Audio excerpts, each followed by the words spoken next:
বিশ্ব সুখ দিবস নাকি একটা আছে, আপনারা একটু গুগল করে দেখেন। এটা হচ্ছে প্রতি বছর মার্চের 20 তারিখে the international day of happiness, বিশ্ব সুখ দিবস। দেখেন, তার মানে এটা যে আমরা চাই, এটা যে লাগবে, এটা ইন্টারন্যাশনালি কোন জায়গায় চলে গেছে দেখেন। সবাই এটা, আমরা সুখের কাঙ্গাল, আমরা সুখের ভিখারি, আমরা সবাই সুখ চাই, সুখী হতে চাই আমরা সবাই। আর একটা মৌলিক কথা আলোচনা শুরুতে খেয়াল রাখলে সামনের পয়েন্টসগুলো আমার বোঝাতে সুবিধা হবে, সেটা হচ্ছে এই পৃথিবীর সুখটা হচ্ছে টেম্পোরারি। এটা কি একমত সবাই? এই the happiness in this life is temporary, এটা টেম্পোরারি, এটা স্থায়ী না। আপনি সুখ পাবেন, আপনি সুখী হবেন, আবার দেখবেন দুঃখ চলে আসছে, সুখের পরে দুঃখ, আবার সুখ। এই যে this is the circle of life, সুন্নাতুল্লাহি ফিল আরদ। পৃথিবীতে এটাই আল্লাহর সুন্নাত, সুখের পরে দুঃখ আসে, দুঃখের পরে আবার সুখ আসে। এটা পার্মানেন্ট না, পার্মানেন্ট সুখ হচ্ছে আখিরাতে। তো আজকে আমি যেটা বলবো যে the keys two attain happiness, আমি দুইটার কথাই বলবো। টেম্পোরারি জীবনে এটা তো, এদিকের হ্যাপিনেসও তো লাগবে, শুধু আখিরাতে কীভাবে হ্যাপিনেস এটা তো হবে না। এই দুনিয়ার হ্যাপিনেসটাও কীভাবে আমরা অ্যাটেইন করতে পারি, এবং আমাদের যে লাইফ আফটার ডেথ, ওই লাইফেও আমরা হ্যাপিনেস কীভাবে অ্যাটেইন করতে পারি, এই সবগুলো ব্যাপার নিয়ে আমরা কথা বলবো ইনশাআল্লাহ বিইজনিল্লাহ। তাহলে নতুন আরেকটা কথা যুক্ত হলো। প্রথম বললাম সবাই সুখ চাই, সুখটাই দেখাতে চাই। 3 নম্বর কথা যেটা যুক্ত হলো, দুনিয়ার সুখটা এটা অস্থায়ী, ক্ষণস্থায়ী। আপনি যদি ক্ষণস্থায়ী চিরস্থায়ী সুখের সন্ধান পেতে চান, সেটা হবে আখিরাতে, এটা দুনিয়াতে কখনোই হবে না। এবং কোরআনের অনেক আয়াতে আপনি এটা দেখবেন, যেমন একটা আয়াতে আছে ওয়াম্মাল্লাযীনা সুঈদু ফাফিল জান্নাতি, লম্বা আয়াত। তারপর আল্লাহ বলছেন আতাআন গায়রা মাজযুদ, মানে জান্নাতে যেই নিয়ামত আপনাকে দেয়া হবে এটা হচ্ছে আতা, এমন একটা রিওয়ার্ড বা এমন একটা গিফট যেটা হচ্ছে গায়রা মাজযুদ, এটা কখনো কাট আপ হবে না, আনইন্টারাপ্টেড গিভিং, কেউ ইন্টারাপ্ট করবে না এটাতে। আপনি যা চান, যেভাবে চান, যেটাতে আপনার সুখ হয়, শান্তি হয়, ওটা আসবেই। এবং আসা যে শুরু হবে, এটার কোনো দিন থামবে না, এন্ডলেস। আখিরাতের যে সুখ প্রশান্তি, এটা এন্ডলেস এবং এটা পার্মানেন্ট। আর দুনিয়াটা হচ্ছে ক্ষণস্থায়ী। এবং এই ক্ষণস্থায়ী দুনিয়াতে এই ইন্টারঅ্যাক্টেড একটা টেম্পোরারি সুখের একটা নমুনা, একটা ছোঁয়া, একটা ঝলকানি দিয়ে আল্লাহ তাআলা ওই চিরস্থায়ী যে সুখের বন্দোবস্ত আল্লাহ করেছেন সেটার প্রতি আমাদেরকে আকৃষ্ট করতেছেন। এজন্য সামান্য কিছু সুখ আমরা মাঝে মাঝে একটু পাই এই দুনিয়াতে, যাতে আমাদেরকে বুঝাইতে সুবিধা হয় যে দেখো এতটুকুতেই কি মানে পাগল পারা, তোমরা মাতোয়ারা। তাহলে সেই যে মহাসুখ, সেই মহাসুখানুভূতি তুমি যে পাবে, সেটা কত চমৎকার হবে। এবং এই দুনিয়ার এই ছোট্ট অনুভূতি, এগুলো কিন্তু আমাদের মনে থাকবে। কোরআনের একটা আয়াত এটা প্রমাণ করে যে কুল্লামা রুজিকু মিনহা মিন সামারাতির রিজকা ক্বালু হাযাল্লাযী রুজিকনা মিন ক্বাবলু ওয়া উতু বিহি মুতাশাবিহা। আমরা যখন জান্নাতে যাব, আমাদেরকে জান্নাতের যখন কোনো ফল দেয়া হবে, লেটস সে অ্যাপেল দেয়া হলো খাওয়ার জন্য, এই অ্যাপেল দেখেই মানুষ বলবে এই তো আপেল তো দুনিয়াতেও খাইছে এটা। তার মানে দুনিয়াতে যে খাইছে এই সেন্স কিন্তু আমরা ভুলে যাইনি। অনেকে জিজ্ঞেস করে যে আখিরাতের এই সেন্সেশনটা কেমন হবে, আখিরাতে কি দুনিয়ার সব কিছু আমার মনে থাকবে, দুনিয়ার যা যা ঘটছে সবই কি আমার সেন্সে থাকবে, ব্রেনে থাকবে, নাকি অন্যরকম জগৎ? এই আয়াত প্রমাণ করে দুনিয়াতে আপনি কি করেছেন সব কিছু আপনার মনে থাকবে। ফলে অ্যাপেল যখন দেয়া হবে, দেখেই বলবে উতু বিহি মুতাশাবিহা, এরকম আপেল তো আমাকে দুনিয়াতে দেয়া হয়েছে। আর এটা তো আপেল, তো এখানে না কি ডিফারেন্ট কিছু দেওয়া হবে, তো আপেল দিতেছে কেন এখানে? আপেল অনেকে আপেল লাইকও করে না দুনিয়াতেই, সেইখানে যদি আপেল দিয়ে আপেল দেয় বা কমলা দেয়, হয়তো মানুষ এরকম প্রশ্ন করবে। এবং কোরআন তো সেটা টেস্টিফাই করছে যে হ্যাঁ, মানুষ বলবে যে এটা তো আমরা দুনিয়াতেই খাইছি। তখন আল্লাহ বলবে যে না, এটা অ্যাপেল, বাট দুনিয়ার অ্যাপেলের মতন। দুনিয়ার আপেলে একটা স্বাদ পাওয়া যায়, এই আপেলে 1000 স্বাদ পাওয়া যাবে। মানে এটার ফিচারটাই আলাদা। এটা খেয়ে দেখো না, তো টেস্টি করো নাই, একটা বাইট দিয়ে দেখো যে কিরকম। তো এই আয়াতটা আমি আনলাম এজন্য যে মানুষের সব খেয়াল থাকবে, দুনিয়াতে কি হয়েছিল, কি খাইছিল, কি করছিল, তার সব হিস্ট্রি তার মনে থাকবে। তার মানে এই টেম্পোরারি আমাদের এই জীবনে, এই ক্ষণস্থায়ী এই দুনিয়ার জীবনে আল্লাহ তাআলা সামান্য সুখের ছোঁয়া আমাদেরকে দিয়ে সে আখিরাতের মহা সুখের প্রতি আল্লাহ তাআলা আমাদেরকে আকৃষ্ট করছেন।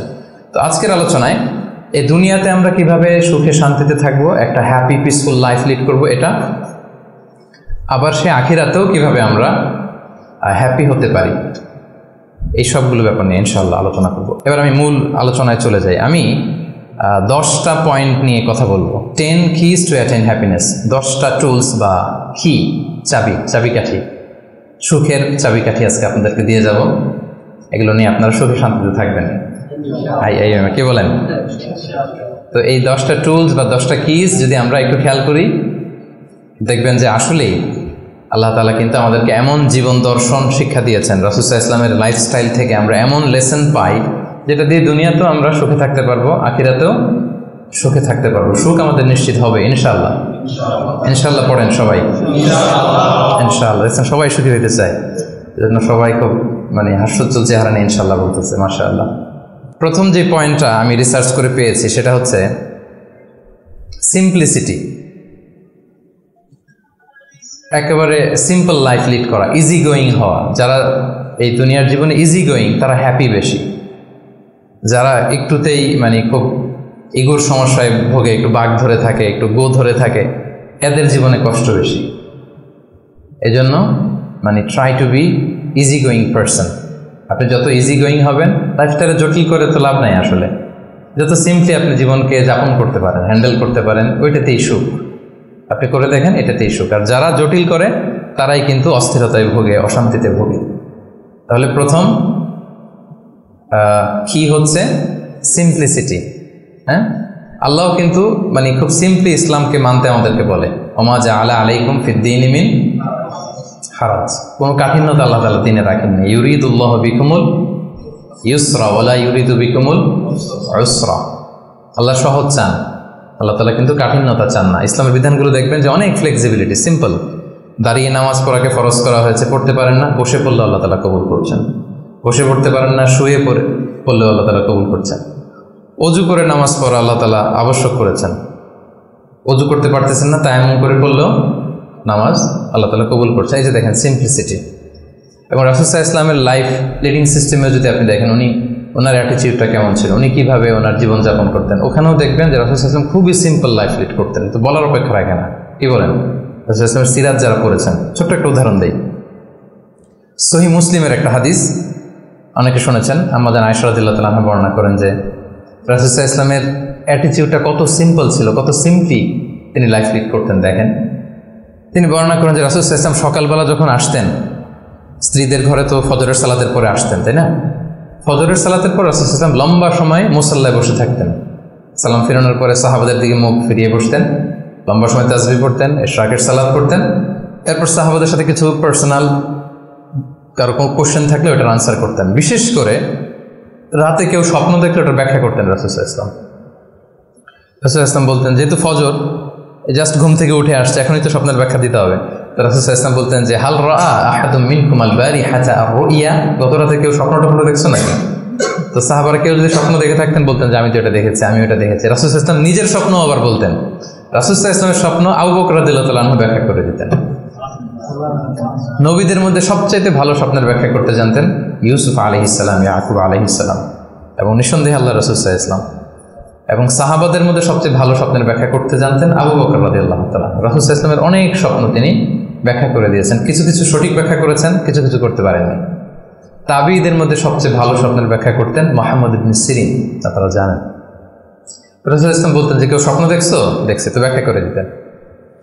এরপরে তো তিনি ঘরে ফিরতেন, যেই রাতে যেই স্ত্রীর ঘরে ছিলেন সেই ঘরেই ফিরতেন। তো আম্মা জান আয়েশা রাদিয়াল্লাহু তাআলা আনহার ঘরে যে রাতে থাকতেন, যখন ফিরে আসতেন, উনি বর্ণনা করতেছেন যে একদিন রাসূল সাল্লাল্লাহু আলাইহি ওয়াসাল্লাম এসে ঘরে এসে জিজ্ঞেস করলেন যে হাল আইন্দাকুম শাই, ঘরে খাবার টাবার কি কিছু আছে? আম্মা জান আয়েশা রাদিয়াল্লাহু বললেন যে না, মা আইন্দানা শাই ইয়া রাসূলুল্লাহ, ইয়া রাসূলুল্লাহ, না, ঘরে তো ব্রেকফাস্ট করার মতো কিছু নাই। তখন রাসূল সাল্লাল্লাহু আলাইহি ওয়াসাল্লাম বললেন ক্বালা ফা ইন্নী সাইম, ঠিক আছে, তাইলে আমি রোজা রেখে দিলাম। সুবহানাল্লাহ ওয়া বিহামদিহি। এটা সিম্পলিসিটির একটা উদাহরণ। দেখেন, ঘরে খাবার আছে আয়েশা, না খাবার নাই। তখন খাবারের বন্দোবস্ত করাতে তো খারাপ কিছু না, করা যায়। বা বলতে পারতেন যে ফাতেমার ঘরে দেখো না কিছু আছে কিনা, বা পাশে সাউদার ঘরে কিছু পাওয়া যায় কিনা, বা আমি একটু আনসারিদের বাসায় যেয়ে দেখি কিছু একটা ম্যানেজ করা যায় কিনা। যদি এরকম করতেন, এটা খারাপ কিছু ছিল না, এটা হতেই পারে। কিন্তু রাসূল সাল্লাল্লাহু আলাইহি ওয়াসাল্লামের অ্যাটিটিউডটা দেখেন, খাবার আছে ঘরে, না খাবার নেই, আচ্ছা ঠিক আছে, নাই যেহেতু রোজা রেখে দিলাম, আমি রোজা আজকে আমি রোজার নিয়ত করে ফেললাম।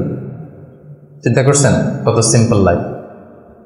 তো এইভাবে আপনি যদি এক পয়েন্টে, তো আমরা অনেক লম্বা চোরা কথা বলবো না, খুবই সিম্পল ওনার লাইফ লিডিং সিস্টেম ছিল। His lifestyle was so simple but yet so special. এই সিম্পলিসিটির মধ্যে দিয়ে উনি অনেক স্পেশাল ছিলেন। তাহলে জীবনে সুখী থাকার প্রথম কি হচ্ছে, কি সেটা? সিম্পলিসিটি। জটিলতায় না যে আসেন লাইফটাকে সিম্পল করে, সিম্পলি জীবনযাপন করে, এটা আপনাকে সুখ এনে দেবে। ইট brings happiness to your life. এটা গেল 1 নাম্বার।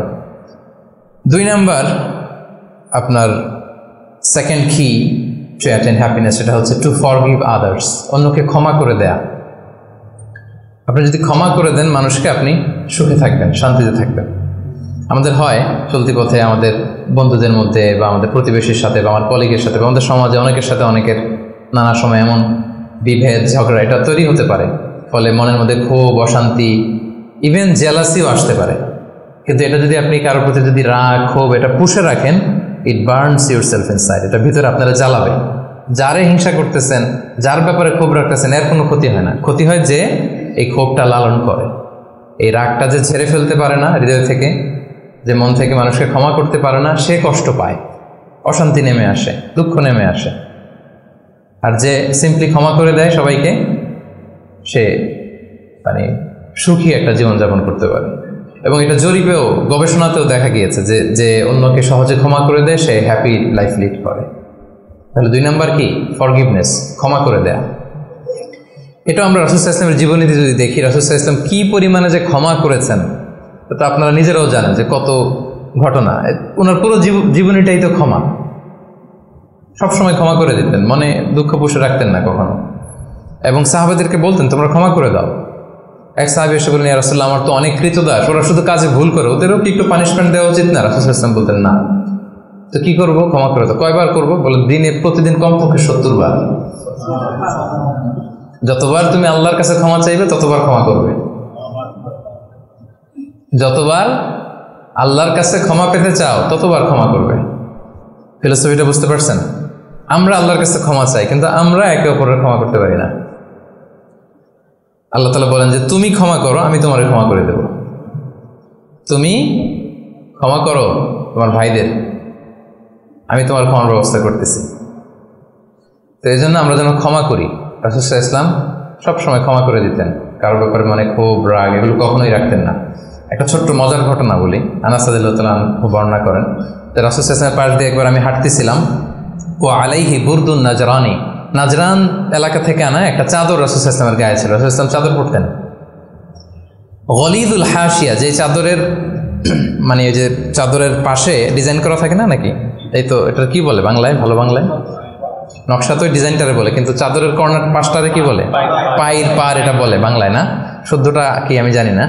তো ওই যে চাদরের পারে বা পাইরে গলিদুল হাশিয়া, খসখসে ডিজাইন ছিল। রাসূল ইসলাম গায়ে চাদর মরিয়ে আছেন।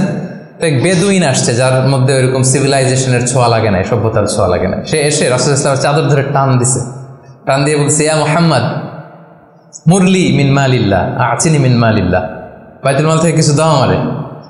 আসছে ভিক্ষা করতে, আয়সা ধরেন আপনাকে ধরে টান দিল, এরকম জামা ছেড়ে ফেললো, কষ্ট দিল, তো এটা কি হয়? কি করবেন আপনি? মাইর। সহজ সিম্পল একেবারে সলিউশন, মাইর। তো নিশ্চয়ই আমরা রিয়াক্ট করবো, রেগে যাব। বেটা ভিক্ষা যাচ্ছে আমার কাছে আমার পকেট থেকে টাকা নিবে, সে আমার সাথে খারাপ আচরণ করতেছে, তো আমি তো দেওয়ার কথা না, সাধারণত আমি তো রিয়াক্ট করবো।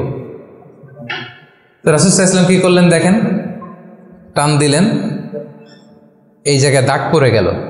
হ্যাঁ, টান যে দিছে একেবারে রাসূল ইসলামের এখানে চামড়া ছেড়ে গেছে, দাগ পড়ে গেছে। রাসূল সাল্লাল্লাহু আলাইহি ওয়াসাল্লাম শুধু এভাবে তাকালেন তার দিকে, তাকিয়ে ফাতাবাসসাম, একটা মুচকি হাসি দিলেন, দিয়ে বললেন, যাও দিয়ে দাও, বাইতুল মাল থেকে কিছু অংশ দিয়ে দাও। মানে ও যে কষ্ট দিল, ব্যাড বিহেভিয়ার করলো, ওইটা দেখারই সময় নাই ওনার। আগে তো দেখবে, তারপরে না রাগ করবে, ফুলে ফেপে উঠবে রাগে, ওটা দেখারই সময় নেই রাসূল সাল্লাল্লাহু আলাইহি ওয়াসাল্লামের। রাসূল সাল্লাল্লাহু আলাইহি ওয়াসাল্লাম বুঝছেন যে তার ওই জ্ঞান নাই, সে চিনে নাই যে আমি রাসূলুল্লাহ, তার মধ্যে ওই সেন্স নাই। বললেন দিয়ে দাও, ওকে দিয়ে দাও, চলে গেল সে। তাও মুচকি হাসি উপহার দিলেন। সুবহানাল্লাহ বিহামদিহি। এই যে পজিটিভ অ্যাটিটিউডের কথা আমরা বলি, অপটিমিস্টিজমের কথা বলি, দেখেন রাসূল সাল্লাল্লাহু আলাইহি ওয়াসাল্লামের জীবন থেকে দেখেন অন্যকে ক্ষমা করে দেওয়ার কি নমুনা তিনি স্থাপন করেছেন। মক্কা বিজয়ের কথা যদি ধরেন, তায়েফের কথা যদি ধরেন, তায়েফে তো তিনি রক্তাক্ত হয়েছেন। তায়েফে যে গেছিলেন রাসূল সাল্লাল্লাহু আলাইহি ওয়াসাল্লামের নিজের কোনো সুবিধা নেওয়ার জন্য নাকি? তায়েববাসীদেরকে জাহান্নামের আগুন থেকে বাঁচাতে, তাই না? তারা কি করলো? অত্যাচার করলো, পাথর মারলো, রক্তাক্ত করলো। রাসূল সাল্লাল্লাহু আলাইহি ওয়াসাল্লাম তাদেরকেও ইনস্ট্যান্ট ওই জায়গায় ক্ষমা। এমন না যে ভেবে দেখি ক্ষমাটা করবো কি করবো না, কাল পরশু দেখি, ভেবে চিন্তে যদি ভাল লাগে ক্ষমা করে দিলাম, আর না হলে না করলাম, এটা না, ইনস্ট্যান্ট ক্ষমা। মক্কা বিজয়ের দিন কি হলো? ঘর থেকে বিতাড়িত করা হলো, রাসূল সাল্লাল্লাহু আলাইহি ওয়াসাল্লামের উপর শারীরিক নির্যাতন, মেন্টাল প্রেশার, ওনার মেয়েদেরকে তালাক দেওয়া হলো। রাসূল সাল্লাল্লাহু আলাইহি ওয়াসাল্লাম যখন নামাজ পড়তেন ওটের নারী ভুঁড়ি চাপিয়ে দেওয়া হতো, এলাকা থেকে নির্বাসন। কিন্তু অষ্টম হিজরিতে যখন মক্কা বিজয় করে আসলেন তখন কি হলো? ভয়ে সবাই যখন কাঁপছিল, উনি কি বললেন? লা তাসরিবা আলাইকুমুল ইয়াউম, তোমাদের প্রতি কোনো প্রতিশোধ আমার নেই। ইয়াগফিরুল্লাহু লাকুম ওয়া হুয়া আরহামুর রাহিমিন, আল্লাহ তোমাদের ক্ষমা করুক, তিনি মেহেরবান। ইযহাবু ফানতুমুত তালাকা, চলে যাও, ক্ষমা করে দিলাম আমি। জীবনের পরতে পরতে রাসূল সাল্লাল্লাহু আলাইহি ওয়াসাল্লামের আপনি বায়োগ্রাফি দেখলে দেখবেন পরতে পরতে একটা মানুষের ক্ষমা করার জন্য যেন মুখিয়ে থাকতেন তিনি, কখন ক্ষমা করবেন। তো এটা আপনি মানুষকে ক্ষমা করতে শিখেন, আপনি সুখে থাকবেন, আপনি সুখী হবেন। You will be happy at the end, শেষে অবশেষে আপনারই বিজয় হবে, আপনি সুখী হবেন, আপনি হ্যাপি হবেন। তো এটা হচ্ছে 2 নাম্বার পয়েন্ট, দ্য কি টু অ্যাটেইন হ্যাপিনেস। 2 নাম্বার কি? ক্ষমা করা, ফরগিভনেস। তাহলে কয়টা বললাম? প্রথমটা কি ছিল? সিম্পলিসিটি, জটিল করে লাভ নাই, লাইফটাকে সিম্পলি লিড করেন। 2 নাম্বার কি? ক্ষমা করবেন। সবাই করবেন, ক্ষমা করে দেন, দেখবেন যে আপনি ভেতর থেকে একটা প্রশান্তি, মনোদৈহিক প্রশান্তি আপনি মানে অনুভব করছেন। 3 নাম্বার, সুখে থাকার 3 নাম্বার চাবিকাঠি হচ্ছে try to make others happy, অন্যকে সুখী করার চেষ্টা করা। মানে আপনি হ্যাপি হইতে চাইলে আরেকজনকে হ্যাপি বানাইতে হবে। বুঝতে পারছেন না ব্যাপারটা? খুব সিম্পল। আপনি যদি অন্য মানুষ কিভাবে সুখী হতে পারে, তারা কিভাবে ভালোভাবে থাকতে পারে, এটা নিয়ে টেনশন করেন, আপনার হ্যাপিনেস নিয়ে এটার দায়িত্ব নেবে কে? কিছু কাউকে দেন, দান করেন, চ্যারিটি করেন, ডোনেশন করেন। এটা করার পরে যে কি সুখানুভূতি, অনুভূতি কি আর বোঝানো যায় না? ওটা অনুভব করতে হয়, এটা আপনি অনুভব করবেন, এবং যারা আপনার এটা করেন নিশ্চয়ই অনুভব করেছেন। তো এটা যদি আমাদের মধ্যে থাকে, এটা আপনাকে হ্যাপি করবে।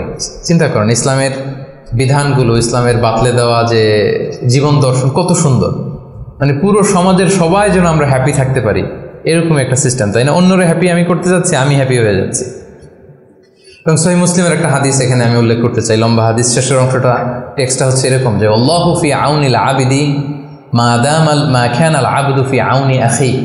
রাসূল সাল্লাল্লাহু আলাইহি ওয়াসাল্লাম বলেন, আল্লাহ তাআলা ততক্ষণ পর্যন্ত বান্দার সাহায্যে থাকে যতক্ষণ পর্যন্ত বান্দা তার ভাইয়ের সাহায্যে থাকে।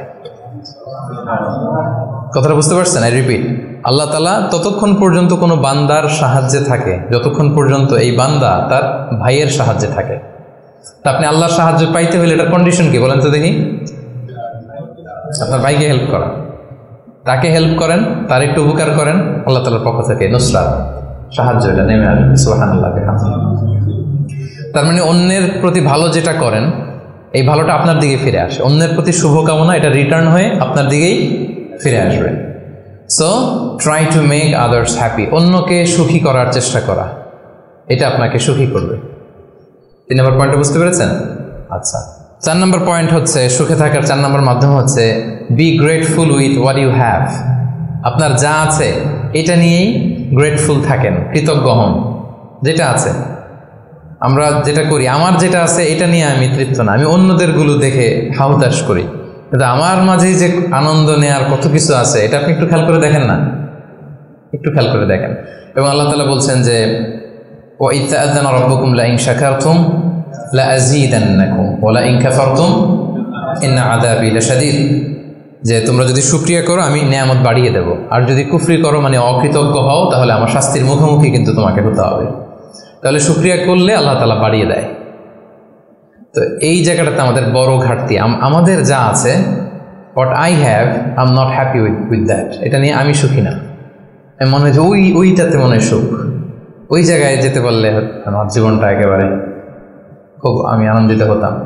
তারপর আপনি যেই স্থানটাতে যেতে চান, ওই স্থানটাতে যে আছে তার সাথে কথা বলেন যে ভাই আপনি হ্যাপি তো? বলে না আমিও তো হ্যাপি না। ওই যে আমি তো খুঁজতেছি ওইটা, আমি যদি একটু ওই পর্যন্ত যেতে পারতাম তাইলে একেবারে মহা সুখ পাইতাম। আসলে সুখটা হচ্ছে আপেক্ষিক। আপনার যেটা আছে আপনি এটা নিয়ে যদি ভাবেন, দেখবেন যে শুকরিয়া করে শেষ করতে পারবেন। আপনি দেখেন যে আপনার আমাদের মধ্যে কত কমপ্লেইন, হ্যাঁ, কত অভিযোগ, আমার এটা নাই, আমার সেটা নাই, আমার ভালো ক্যারিয়ার নাই, আমার জব নাই, আমার সুন্দরী বউ নাই, আমার ফ্যামিলির এই সমস্যা, আমার ওই সব, মানে আমার জীবনে কিছুই পাই নাই আমি। মানুষের মধ্যে যোগ বিয়োগ দিয়ে এরকম এটা থাকে। কিন্তু দেখেন আপনার চেয়ে খারাপ অবস্থানে যে আছে, আপনি একটু দেখেন কি অবস্থা। আল্লাহু আকবার। আপনি যদি ক্যান্সারে আক্রান্ত কোনো পেশেন্টের সাথে যে একটু দেখা করেন, তখন বুঝবেন আপনার কি আছে। 2-3 বার কেমোথেরাপি দেওয়া হয়েছে, চুলগুলো দাড়িগুলো পরে একটা ফ্যাকাশে চেহারা হয়ে গেছে। ওরে যদি যে জিজ্ঞেস করেন ভাই তুমি কি চাও, বলবে আমি শুধু বাঁচতে চাই। কি চাই? আপনি কি চান? ক্যারিয়ার চান, টাকা চান, ফলোয়ার চান, দাপট চান, আপনার অনেক কিছু লাগবে। আমি এটা চাই, ওইটা চাই, ওইটা চাই। ও শুধু একটা জিনিস চায়। কি চায় সেটা? যদি কোনোভাবে সে বাঁচতে পারে, মানে ডক্টর এসে যদি বলে যে না আপনি তো রিকভারি করে ফেলছেন, সে যে কি মহা খুশি, মানে অশ্রু সিক্ত সেজদা দিয়ে সে জায়নামাজ ভিজায় ফেলবে। হায়রে তার কান্না, হায়রে তার শুকরিয়া। কি জন্য শুকরিয়াটা করতেছে? বেঁচে আছে। আপনি বেঁচে আছেন না? আমি বেঁচে আছি না? তো আমি বেঁচে আছি, এই বাঁচতে পারাটা তার কাছে স্বপ্ন। চিন্তা করছেন ব্যাপারটা? এই যে আমরা শ্বাস প্রশ্বাস নিচ্ছি, কি সুস্থ সুন্দর জীবন যাপন করতেছি, এই বেঁচে থাকতে পারাটা একজনের কাছে স্বপ্ন, মহাস্বপ্ন। সে শুধুই বাঁচতে চায়। তো আমরা সুখ আসলে এদিকে সেদিকে খুঁজে বেড়াই। আমার মধ্যে যে আল্লাহ তাআলা সুখের কত টুলস দিয়েছেন, কত মাধ্যম দিয়েছেন, শুকর গুজার হওয়ার মতো কত নেয়ামত আল্লাহ তাআলা দিয়েছেন, সেটা আমরা চোখে দেখি না। আপনি যদি একটু খেয়াল করেন কি নেয়ামত দিয়েছে আল্লাহ তাআলা, আপনি অবশ্যই শুকর গুজার হতে পারবেন। অনেক কিছু আল্লাহ আপনারা দিয়েছে যেটা অন্য কাউকে দেয় নাই। অনেক কিছু আপনার মধ্যে আছে। তো এগুলোর জন্য আমাদের মানে গ্র্যাটিটিউড শো করতে হবে আল্লাহ তাআলার কাছে, যে আল্লাহ শুকর, আলহামদুলিল্লাহ তুমি অনেক ভালো রেখেছো, অনেক ভালো আছে আলহামদুলিল্লাহ। এই শুকরিয়া করার মেন্টালিটি যদি ডেভেলপ করেন, দেখবেন যে আপনি মহাসুখী। আপনার মধ্যে সুখানুভূতি, মনোদৈহিক প্রশান্তি, শান্তি এটা নেমে আসবে। আর যখনই দেখবেন যে আপনার উপরে যে আছে, যেমন রাসূলুল্লাহ সাল্লাল্লাহু আলাইহি ওয়াসাল্লাম বলছে যে উনজুরু ইলা মান হুয়া আসফালা মিন, তোমার চেয়ে খারাপ পজিশনে আছে তার দিকে একটু তাকাও, তাইলে শুকরিয়া করতে পারবা। তোমার চেয়ে উপরে যে আছে তার দিকে তাকিও না। এটা এমন না যে আপনি নিজেকে ডেভেলপ করার চেষ্টা করবেন না, করবেন, কিন্তু আপনি ওর দিকে তাকায় আমার এটা হলো না, আমি পারলাম না, এটা আসবে। কিন্তু আপনি যদি নিচের দিকে তাকান, তাহলে বুঝবেন যে আল্লাহ তাআলা আপনাকে কত ভালো রেখেছে। তো এই জন্য সুখী হওয়ার 4 নম্বর মাধ্যম হচ্ছে be grateful with what you have. যা আমার আছে এটা নিয়ে যেন আমি শুকর গুজার হই। আমি যেন বেশি বেশি পড়ি আলহামদুলিল্লাহ। বেশি বেশি কি পড়বেন? পড়তে পারবেন তো? নাকি আলহামদুলিল্লাহ বলার মতো জীবনে কিছুই ঘটে নাই আপনার? হ্যাঁ, এরকম কেউ আছে যে না আমি কি নিয়ে আলহামদুলিল্লাহ বলি, আমার তো আলহামদুলিল্লাহ বলার মতো এরকম কিছুই খুঁজে পাচ্ছি না আমি। এরকম কেউ আছেন? হ্যাঁ, না, আলহামদুলিল্লাহ বলার মতো অনেক কিছু আল্লাহ তাআলা দিয়েছে। খুঁজে দেখেন, সুখে থাকবার মতো, আলহামদুলিল্লাহ বলার মতো অনেক কিছু আমাদের জীবনে আছে প্রিয় ভাইরা। তো 4টা গেল। 5 নম্বরে আমরা চলে যাই এবার। 5 নম্বর হচ্ছে অনেকটা কাছাকাছি আগেরটার, অ্যাভয়েডিং কম্প্যারিজনস, তুলনা না করা। আমরা অনেক সময় নিজেকে অন্যদের সাথে তুলনা করতে যে অশান্তিতে ভুগি, এটা কিন্তু হয়। কম্প্যারিজন করলেই অশান্তি নেমে আসে। এটা খেয়াল রাখবেন যে আল্লাহ তাআলা এই পৃথিবীতে আপনাকে একজন unique, a very unique person হিসেবে পাঠিয়েছেন। প্রতিটি মানুষ অনন্য এই পৃথিবীতে, প্রত্যেকটা মানুষ, কারোর সাথে কারো তুলনা হবে না। সো আপনি যদি দেখেন যে না ওর তো সফলতা বেশি, ওর তো এটা বেশি, ওর এটা হয়ে যায়, এটা হচ্ছে আপনার একটা হাইলাইটেড রিল। ফেসবুকে একটা নতুন রিল বের করছে না, এইটার সাথে কম্পেয়ার করলে হবে না। ইংরেজিতে একটা কি যেন বলে যে the grass is always green out of the fence, মানে বাইরে থেকে বাগানের ঘাস খুব সবুজ লাগে, কিন্তু বাগানে যে বসে দেখবেন না ওদিকে তো হলুদ হলুদ ঘাস আছে, মরা ঘাস, লাল ঘাস, এইটা সেইটা, কিন্তু বাইরে থেকে গল্ফ মাঠ দেখলে কেমন লাগে? ওরে আল্লাহ, এত গ্রিন। গল্ফ মাঠে যে বইটা দেখেন যে কি খসখসে রুক্ষ, কিরকম, আরো কিছু ঘাস আছে, সুন্দর না? অসুন্দরটা কাছে গেলে দেখা যায়, দূর থেকে আপনি বুঝবেন না। তো আপনি যাদের গ্ল্যামারাস লাইফ দেখে আপনি হাহুতাশ করেন, বুক চাপড়ান, এটা হচ্ছে হাইলাইটেড রিল ফেসবুকের, মানে ওইটাই তার মূল লাইফ না। হ্যাঁ, that is not the total picture. কারণ শুরুতেই তো বলছি, দেই কোনটা আমরা ফেসবুকে? কথা বলেন, স্পেশাল ইভেন্টগুলো দেই আমরা। আমার দুঃখের ওটা তো আমি লুকাই, আমরা লুকাই, ওটা তো আমরা দেখাই না। সো অন্যের হাইলাইটেড রিল দেখে যেন হাহুতাশ না করেন। আপনি একজন অনন্য মানুষ, আল্লাহ তাআলা আপনার মধ্যেও এমন কিছু ক্যাপাসিটি, ক্যাপাবিলিটি দিয়েছে, এটা দিয়ে আপনি বিশ্ব জয় করতে পারেন। পারেন আপনি।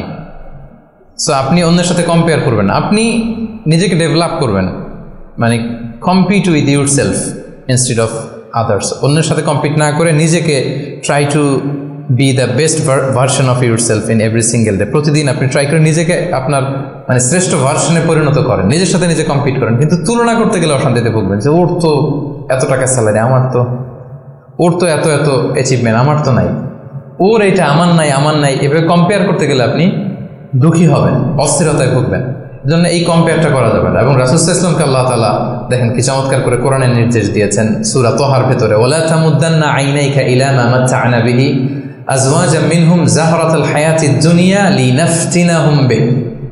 মানে নবী হে, কাফিরদের এক দলকে আমি দুনিয়াতে দাপট দিয়েছি, ক্ষমতা দিয়েছি, ধন সম্পদ ঐশ্বর্য দিয়েছি, ওই দিকে যেন আপনার চোখ না যায়। আল্লাহ তাআলা কাকে বলতেছেন?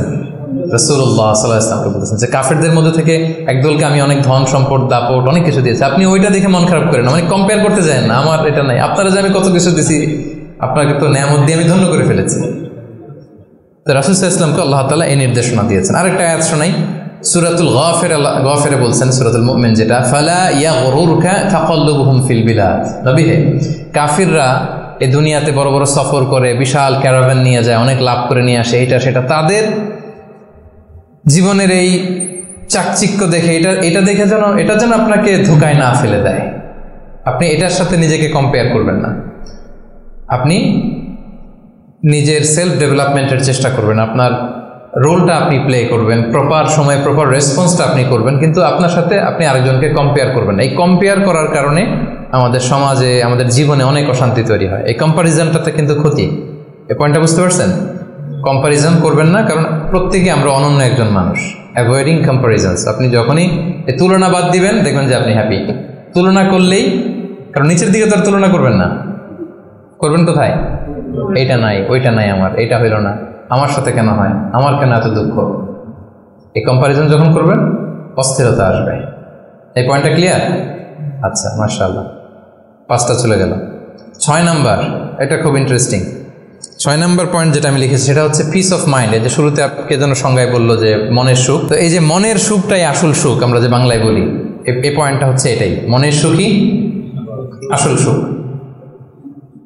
আপনার মন, আপনার হৃদয়টা, আপনার হার্ট, আপনার সোল, এইটা মানে পিস অফ মাইন্ড আছে কিনা এইটা আপনি খেয়াল করবেন।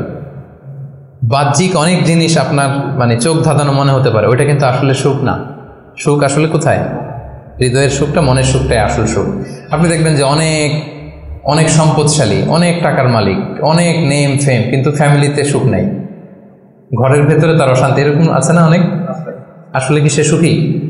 টাকা পয়সার তো শেষ নাই, মিলিয়নিয়ার, বিলিয়নিয়ার, মাল্টি বিলিয়নিয়ার, বিশাল বিজনেস ম্যাগনেট, কিন্তু ঘরে স্ত্রীর সাথে ভালো সম্পর্ক নাই, ছেলে মেয়ে কথা শোনে নাই, তো অহরহ এখনকার সময়। আসলে কি সে হ্যাপি? কি বলেন? চিত্তে শান্তি নাই, মনে সুখ নাই। মনের সুখ আসল সুখ। অনেক টাকার মালিক, ঘরে 8-10টা কাজের লোক, কয়েকটা বাবুর্চি, কিন্তু খেয়ে হজম করতে পারে না। আছে এরকম প্রবলেম অনেকের? বলেন তো, যার ডাইজেস্টের সমস্যা, ডাইজেস্ট হয় না, তার কত কষ্ট। আমাদের কখনো যখন এরকম হয় যে ডাইজেস্ট হচ্ছে না, একটু কি বলে ফুড পয়জনিং বা বদহজম এরকম কিছু হলে কি অশান্তি লাগে। আর সারা জীবনটাই এটা, তার জীবনটা কেমন যাচ্ছে বলেন? আপনার যে মনে শান্তি আছে, এই যে 2 টাকা দিয়ে নাসি আয়াম খেয়ে ফেলতে পারতেছেন, যেখানে মনে চাই বসে ফেলতে পারতেছেন, শুইতে পারতেছেন, থাকতে পারতেছেন, কত সিম্পল লাইফ, কত সুখ। এরপরেও আমরা যদি সুখ খুঁজে না পাই, আপনি একটু ওদের দিকে তাকান, কিছুই হজম হয় না, তাদের কি অবস্থা? ঘরে শান্তি নাই, ফ্যামিলিতে শান্তি নাই। তো এই জন্য সম্মানিত ভাইয়েরা, পিস অফ মাইন্ড, এটা হচ্ছে the true happiness, the real happiness. আপনার মনটা যদি প্রশান্ত থাকে, আপনি যদি মনোদৈহিক প্রশান্তির মধ্যে থাকেন, you are the happiest person in the world.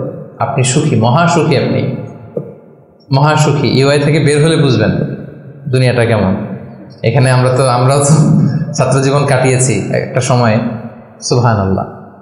পারিবারিক জীবনে যাবেন, ক্যারিয়ার লাইফে যাবেন, বিজনেসে যাবেন, ব্যবসা যাবেন, দিনকে দিন জটিলতার মধ্যে আপনি আসবেন। এখন যে কত হ্যাপি লাইফ লিড করতেছেন আপনি কল্পনা করতে পারবেন না। এই জন্য শুকরগুজার হতে হবে। তো তাই বলে কি এখন টাকা পয়সা সম্পদ এগুলোর দরকার নাই? বাড়ি ঘর বাবুর্চি এগুলো দরকার নাই যেগুলো বলতেছিলাম? না, দরকার আছে।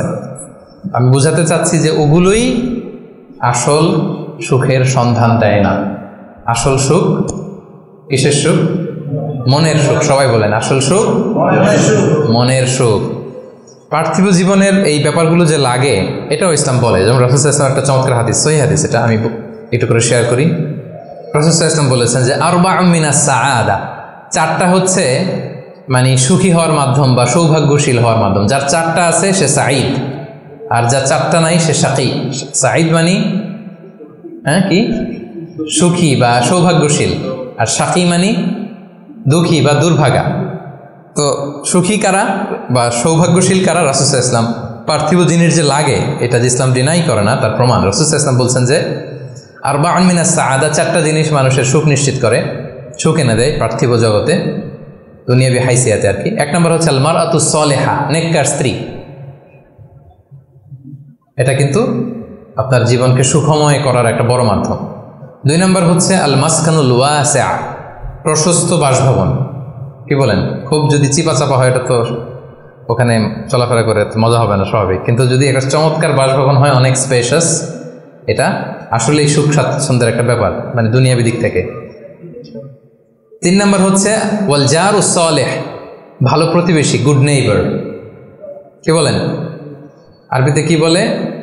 উতলুবুল জার ক্বাবলাদ দার, বাড়ি কেনার আগে আগে প্রতিবেশী দেখে নাও, আরবি ভাষার একটা প্রবাদ। আর চার নম্বর হচ্ছে ওয়াল মারকাবুল হানি, মানে হচ্ছে লিটারালি হচ্ছে সুইট রাইডিং, ভালো একটা আরোহণ। এটা বর্তমানে গাড়ি হইতে পারে, একটা সুন্দর চমৎকার গাড়ি, ভালো ব্র্যান্ডের গাড়ি, মার্সিডিজ না হইতে পারে। তারপর রাসূল সাল্লাল্লাহু আলাইহি ওয়াসাল্লাম টেস্টিফাই করছে আপনার এটা নেগেটিভলি নেওয়ার সুযোগ নাই। হ্যাঁ, এটা দুনিয়াবি দিক থেকে তো অবশ্যই একটা সুখের মাধ্যম, মার্সিডিজ ব্র্যান্ড হতে পারে। অথবা রাসূল সাল্লাল্লাহু আলাইহি ওয়াসাল্লামের সময় ছিল যে কোনো আরোহণ, ভালো ঘোড়া, তেজস্বী ঘোড়া, উট, হ্যাঁ এগুলো।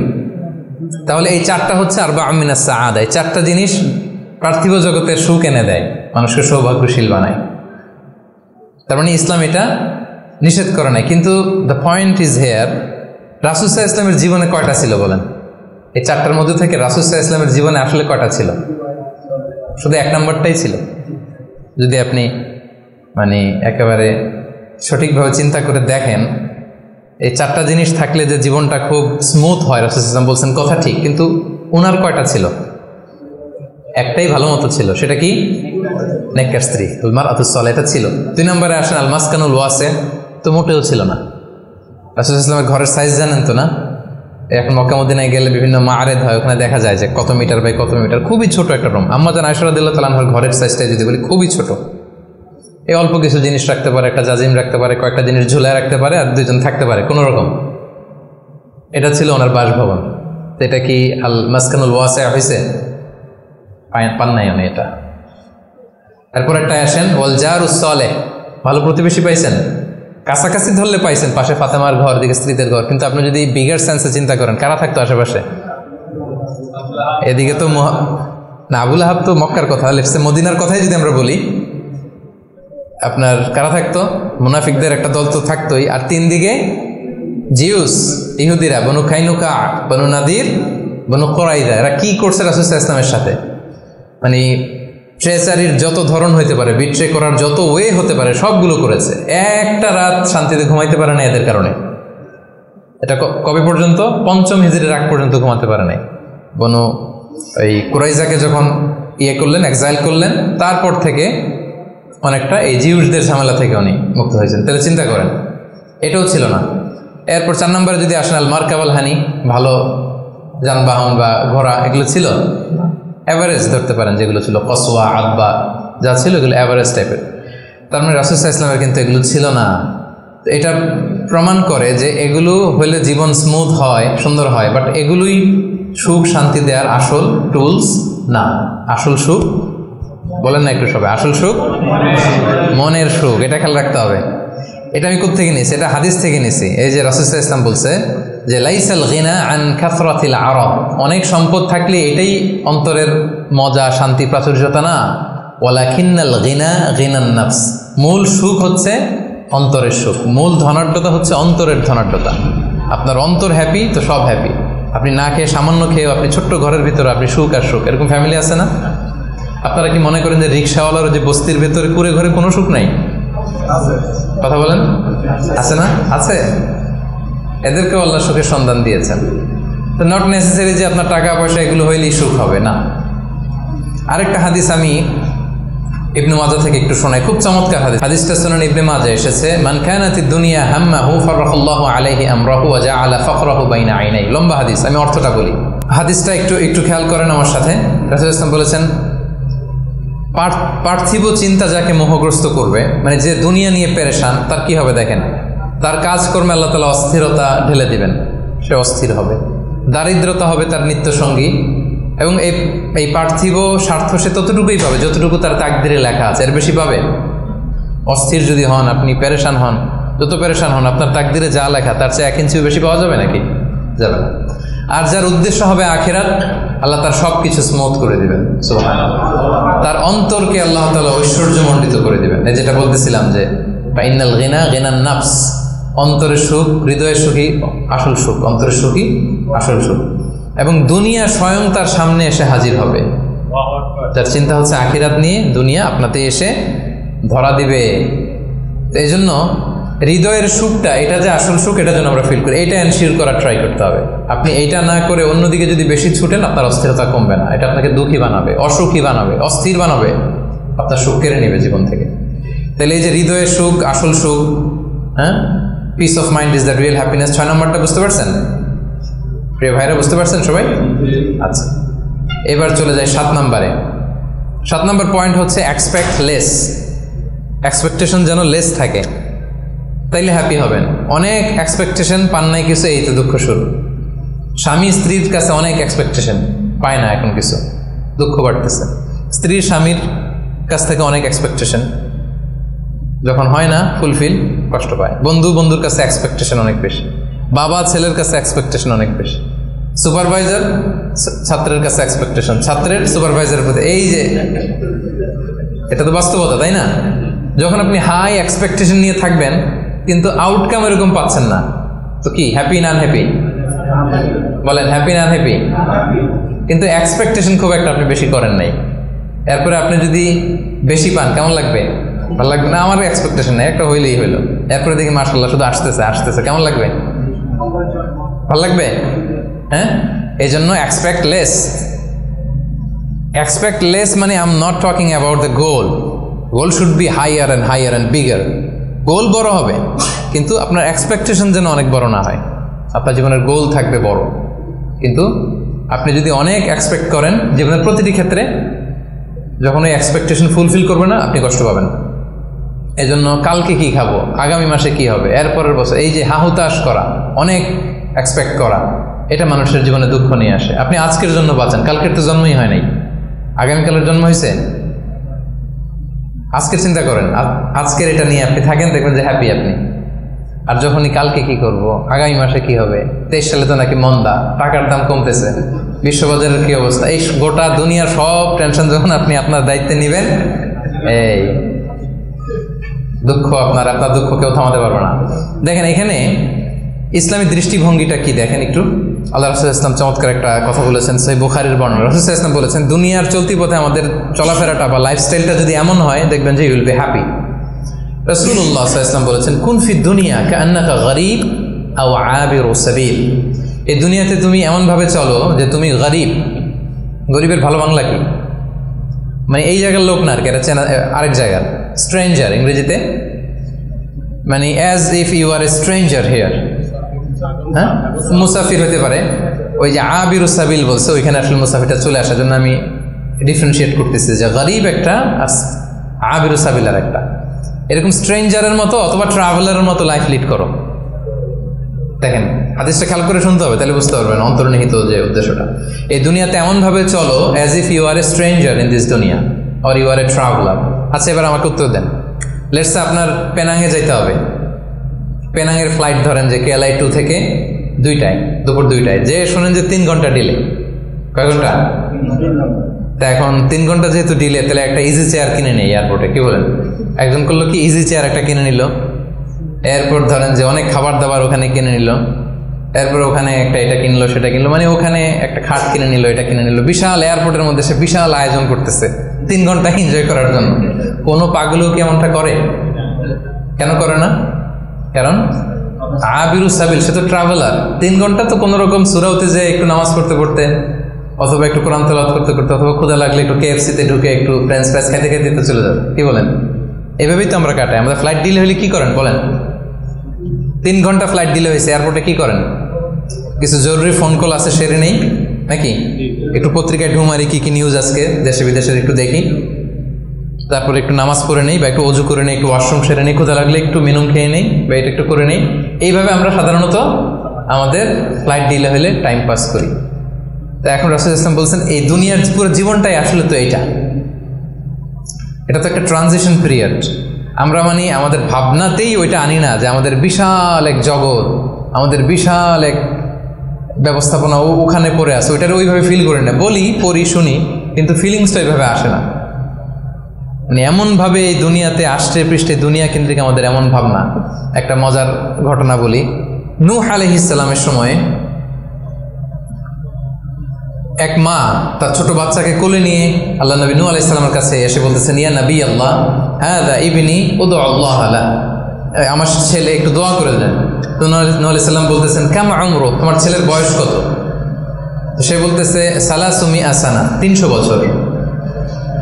কোলের শিশু বয়স কত শুনতেছেন? 300 বছর। নূহ আলাইহিস সালাম বলে, তোমার কোলের শিশু 300 বছর বয়স, অবশ্যই দোয়া করবো, আল্লাহ তার জীবনে বরকত দেখ। কিন্তু তুমি কি জানো, শেষ জামানার যে উম্মতরা আসবে তারা 60 থেকে 70-এর মধ্যে সব মরেই যাবে। আমাদের গড় বয়স এটা না, রাসূল সাল্লাল্লাহু আলাইহি ওয়াসাল্লাম বলেছেন, আমারু উম্মতি মা বাইনা 60 ইলা 70, আমার উম্মতের গড় বয়স 60 থেকে 70। ওয়া আকাল্লুহুম মা ইয়াজুজু যালিক, অল্প কিছুই এটা ক্রস করে বেশি হায়াত পাবে। 80, 90, 100 এরকম হায়াত তো খুব কম না, রেয়ার কেস না। অ্যাভারেজ বয়স কত আমাদের? 60 থেকে 70। তো বলতেছে যে তুমি যে দোয়া চাইলা, ভালো, আমি দোয়া করি, তবে জেনে রেখো শেষ জামানার উম্মতদের গড় বয়স হবে 60 থেকে 70। এই কথা শুনে তো মহিলা বলে, ইয়া নবী আল্লাহ আয়াবনুন আল বুয়ুত, তাহলে তারা কি দুনিয়াতে ঘরবাড়ি বানাবে? মানে 60-70 হলে তার ঘরবাড়ি বানানো লাগে না, কি বলেন? 60-70 তো এমনি সেমনি গাছের নিচে একটু খেয়ে দেয়, সাঁতার কেটে ঘুরে ফিরে, তো এতে এমনি চলে যাবে। তা এখন এই মহিলারা যদি বুর্জ আল খলিফা দেখানো যাইত, আর এখানে এই যে সাতু মালয়েশিয়া টাওয়ার, সিগনেচার টাওয়ার আর মার্দেকাস টাওয়ার যদি দেখানো যেত, তাহলে বুঝতো যে কি বিল্ডিং আমরা বানাই দিছি। তো রাসূলুল্লাহ সাল্লাল্লাহু আলাইহি ওয়াসাল্লাম কি বলেছেন দেখেন, কুন ফি দুনিয়া কান্নাকা গরীব আও আবিরু সাবিল, এই দুনিয়াতে এমন ভাবে থাকো যেন তুমি স্ট্রেঞ্জার, তুমি ট্রাভেলার। এবং ইবনে উমর রাদিয়াল্লাহু তাআলা আনহু বলতেন, ইদা আমসাইতা ফালা তানতাযিরিস সাবাহ, এখন রাত তো, কালকে সকাল যে পাবা এটা নিয়ে বসে থেকো না, আশা করো না এত বেশি। পাইলে বোনাস, পাইলে কি সকাল পেয়ে গেছি, রাতের অপেক্ষা করো না। ওয়াইদা আসবাহতা ফালা তানতাযিরিল মাসা, সকাল পাইছো তো রাতের জন্য বসে থাকো না, যদি পাও রাতটা তাহলে বোনাস, খুশি লাগবে। বোনাস পেলে কেমন লাগে? আর যদি আপনি এক্সপেকটেশন নিয়ে রাখেন যে আমি তো 1000 বছর বাঁচবো, এখন দেখেন যে সন্ধ্যাবেলা আজরাইল চলে আসছে, তখন সব একেবারে ভেস্তে যাবে। এজন্য এক্সপেক্ট লেস, তাহলে সুখে থাকবেন। কিন্তু বনি আদমের দেখেন আরেকটা হাদিস না বললেই না, রাসূল সাল্লাল্লাহু আলাইহি ওয়াসাল্লাম বলছেন যে আমাদের প্রত্যাশার ইয়েটা কত বেশি।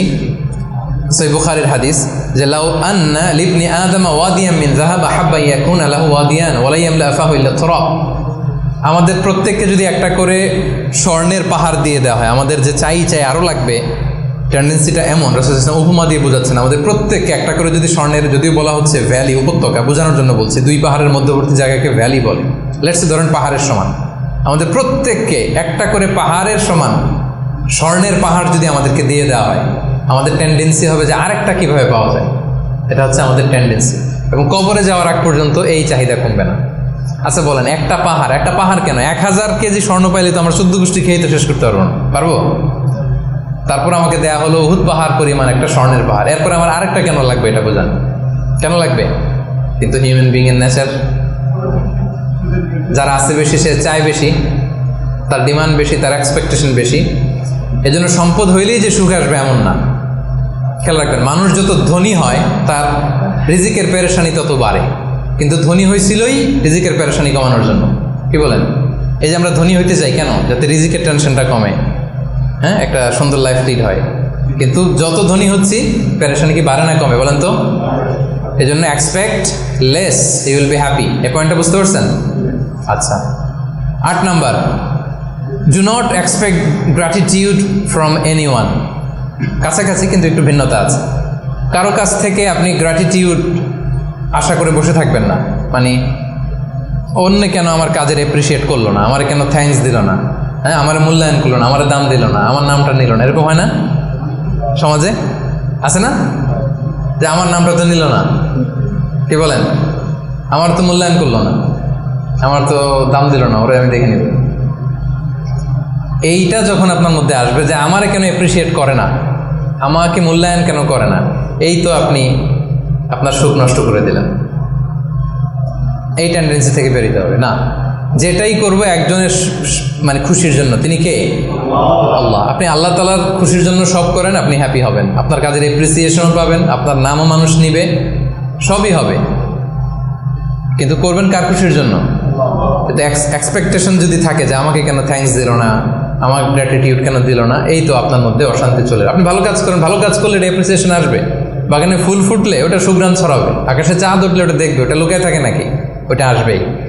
এজন্য বিশ্বাসীদের টেন্ডেন্সি হবে কিরকম? সূরাতুল ইনসান আল্লাহ তাআলা বলছেন আবরারের বৈশিষ্ট্য কি, বলতে বলতে শেষে আল্লাহ বলছেন ইন্নামা নুতঈমুকুম লিওয়াজহিল্লাহ লা নুরিদু মিনকুম জাযাআও ওয়ালা শুকুরা, যে আমরা তোমাদেরকে এই যে আপ্যায়ন করাচ্ছি, খাওয়াচ্ছি, এটা আল্লাহর সন্তুষ্টির জন্য। লিওয়াজহিল্লাহ, তোমাদের কাছে কোনো জাযাকাল্লাহু খায়র বলবা এটাও লাগবে না, শুকরিয়া বলবা এটাও চাই না, জাযা শুকুর কিছুই চাই না, সব করি কার জন্যে? আপনি এটা করে দেখেন, do everything for the sake of Allah, you will be happy. কিছু পাইলে তো পাইলেন, কিন্তু ও কেন গণলো না, ও দাম দিল না, ও নাম নিল না, মূল্যায়ন করলো না আমাকে, এইটা থেকে বেরো আসতে হবে। এইটা যতদিন আপনি লালন করবেন আপনি আনহ্যাপি হবেন। বুঝতে পেরেছেন? 8টা গেল, আর কয়টা আছে? 9 নম্বর হচ্ছে বি হোপফুল, বি অপটিমিস্টিক। আশাবাদী হইতে হবে। বিশ্বাসীরা সবসময় আশাবাদী হয়।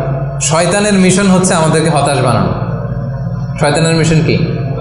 এখন তো এটা অনেক সমস্যা, হতাশ ছেলেপেলেরা কি করবে না করবে, আমাদের কাছে এই প্রশ্নগুলোই বেশি আসে, হতাশা নিয়েই আসে।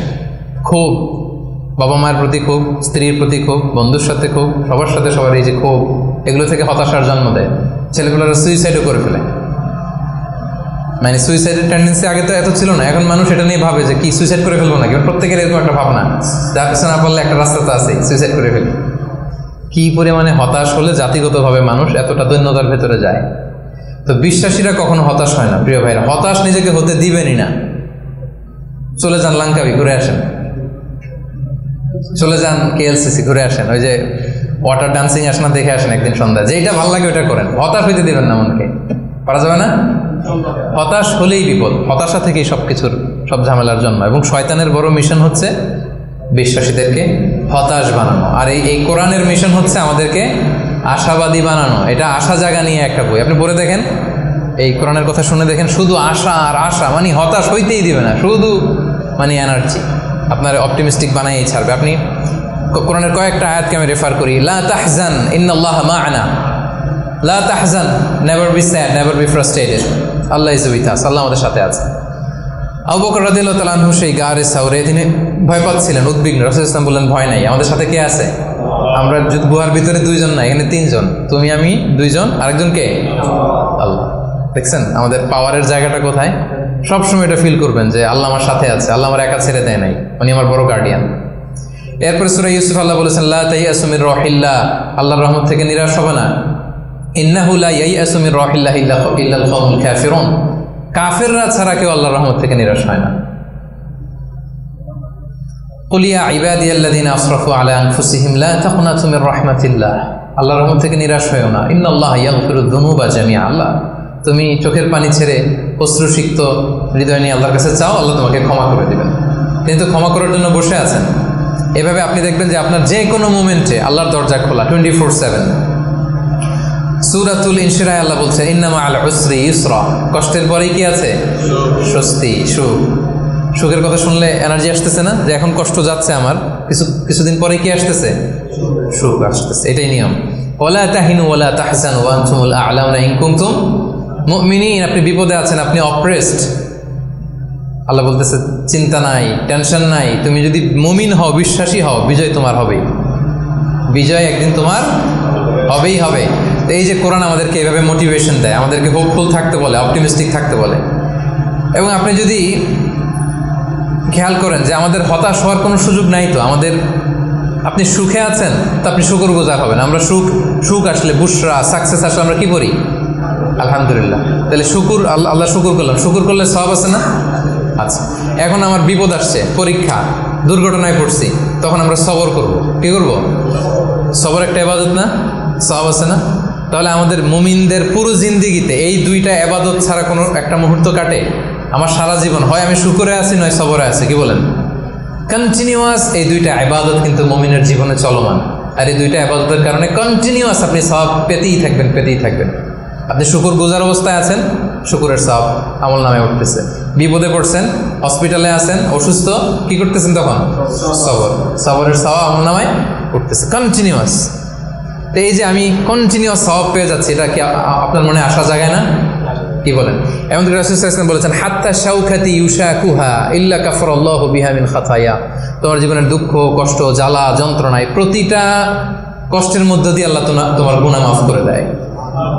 আপনার জ্বর হয়েছে, গুনাহ মাফ। দুর্ঘটনা হয়েছে, গুনাহ মাফ। পিছলে মাটিতে পড়ে গেছেন, পা ভেঙে গেছে, গুনাহ মাফ। এমনকি বড়ই গাছে উঠছেন বড়ই খাওয়ার জন্য, বড়ই একটা টান দিচ্ছেন, দিকে কাটা ঢুকে গেছে, ইস ব্যথা, এই যে ইস বলে কষ্ট পাইছেন, আল্লাহ বলছে এই কষ্টের কারণে গুনাহ মাফ করে দিলাম। আশা জাগে, আশা। আপনি হতাশা পান কই? এবার আমারে বলেন, আপনি কোন ডিকশনারিতে হতাশা খুঁজে?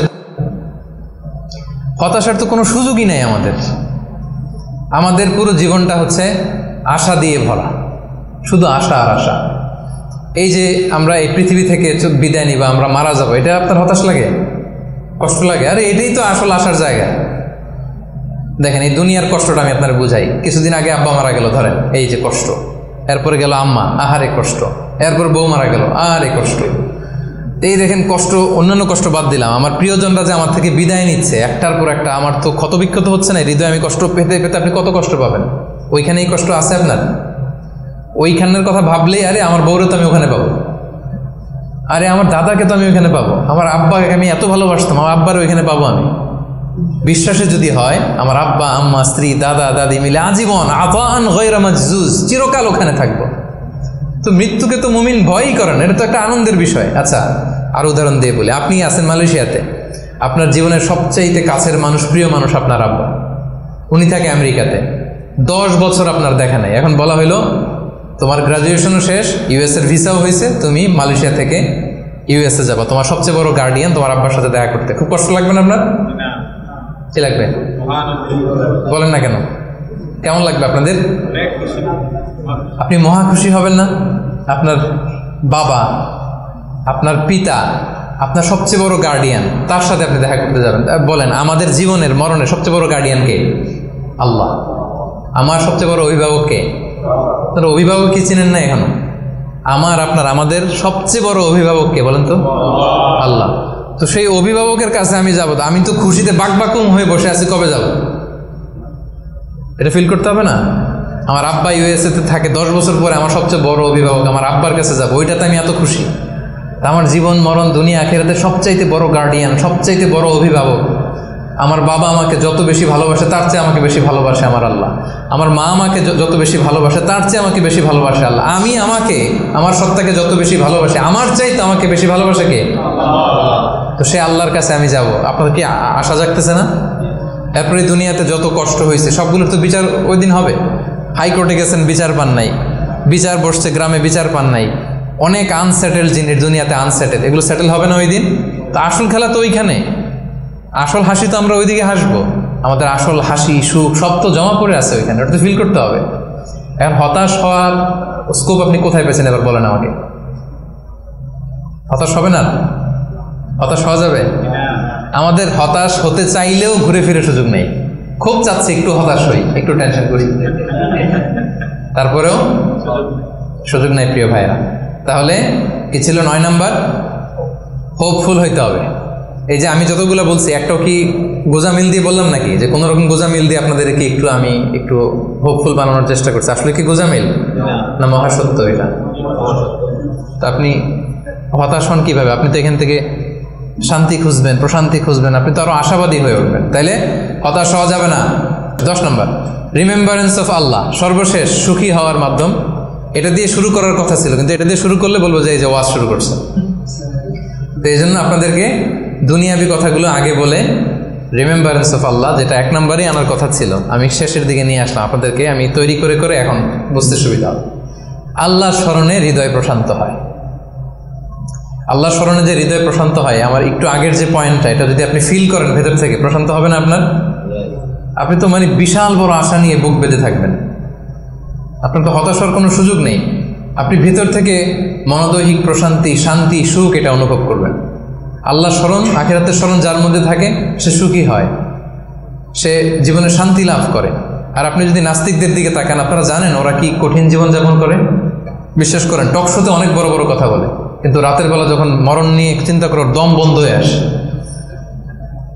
আমরা মরণ নিয়ে কথা বলে দম বন্ধ হয়ে আসে, তো বুক ভরা দম নিয়ে আমি তো খুশি, আমি তো আমার রবের কাছে যাচ্ছি, আমার মহা অভিভাবকের কাছে। আতান গয়রে মারজুজ, এমন সুখ শান্তির সন্ধান আমি পাবো যেটা কাটাপ হবে না, কোনোদিন ছিনিয়ে নেওয়া হবে না, এটা চলবে তো চলবে মহাকাল। তো আল্লাহর স্মরণ, আখিরাতের স্মরণ আমাদেরকে খুব হোপ দেয়, আশা জাগায়, আশা জাগা নিয়ে। কিন্তু নাস্তিকদের কথা যদি চিন্তা করেন, ওদের জীবন মরণ নিয়ে যখন ভাবনা শুরু করে, ওদের দম বন্ধ হয়ে আসে, একটা সাফোকেটিং লাইফ ওরা লিড করে। এজন্য আল্লাহ তাআলা বলছেন, আলা বিযিকরিল্লাহি তাতমাইন্নুল কুলুব। কেন আল্লাহর জিকিরে মানুষের অন্তর প্রশান্ত হয়? কেন? আমাদের হিউম্যান বিং এটা দুইটা জিনিসের সমন্বয়, আমাদের দেহ, বডি আর সোল। আমরা যখন ক্লান্ত হই ঘুমালে সতেজ হই, ক্ষুধা লাগলে খেলে, ফুয়েল দিলে সতেজ হই। কিন্তু আমাদের রূহ, এটার খাবার কি? আমাদের যে আত্মা, এটা আখিরাতের স্মরণে, আল্লাহর স্মরণে এটা প্রাণবন্ত হয়, এটা সজীব হয়, এটা উজ্জীবিত হয়। এজন্য আল্লাহ তাআলার স্মরণে, আখিরাতের স্মরণে মানুষ উজ্জীবিত হয়, মানুষ প্রশান্ত হয়, সে হৃদয় থেকে একটা সুখানুভূতি সে ফিল করে, এটা রিয়েলাইজ করে। আর যারা এটা করে না, আল্লাহ কি বলছেন? ওমান আ'রাদা আন যিকরি ফাইন্না লাহু মাঈশাতান দানকা, they will live a very suffocating life, very miserable life. আপনি যদি নাস্তিকদের দিকে তাকান, they are all the time long in dilemma, in confusion, they don't know how to go, how to proceed. মানে কি ভাববে, কোন দিকে যাবে, আসলে কি, যদি থাকে কিছু, এই যদি থাকের চিন্তায় ওরা একটা দম বন্ধ হওয়ার মতো যে পরিবেশ পরিস্থিতি, এরকম একটা লাইফ তারা লিড করে। আর যারা বিশ্বাসী, আল্লাহ বিশ্বাসী, আখিরাতে বিশ্বাসী, তারা এই পৃথিবীর জীবনে তো সুখী হবেই, আখিরাতে তারা মহাশান্তির সন্ধান পাবে। এবং যে আয়াতটি দিয়ে শুরু করেছিলাম সেটা দিয়ে শেষ করে আল্লাহ তাআলা বলছেন, মান আমিলা সালিহাম মিন যাকারিন আও উনসা ওয়া হুয়া মুমিন ফালানুহইয়ান্নাহু হায়াতান তাইয়্যিবা ওয়া লানাজজিয়ান্নাহুম আজরাহুম বিআহসানি মা কানু ইয়ামালুন।